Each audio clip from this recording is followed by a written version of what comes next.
బుర్ర నిండా ఆశలు, ఇంటి నిండా కష్టాలు, పెరిగిన ధరలు, తరగని బాధలు, పాలవాడికి, నీళ్లవాడికి, రెంటుకి, కరెంటుకి, రేషన్కి, మందులకి, కూరలకి, కూతుళ్ళకి, అల్లుళ్ళకి, కొడుకులకి, చదువులకి, పండగలకి, పబ్బాలకి, శుభాలకి, అశుభాలకి, అన్నిటికీ ఖర్చు ఖర్చు ఖర్చు.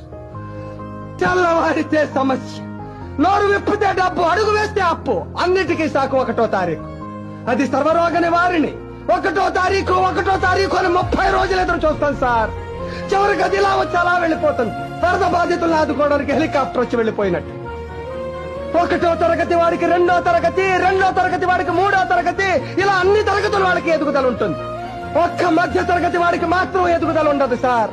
ఒక్కడు రెక్కలు ముక్కలు చేసుకుని సంపాదిస్తుంటే 10 మంది అడ్డగాడిలా కూర్చుని తినే దౌర్భాగ్య సాంప్రదాయం మారినంత వరకు మా మధ్య తరగతి కుటుంబాల కథ ఇంతే సార్.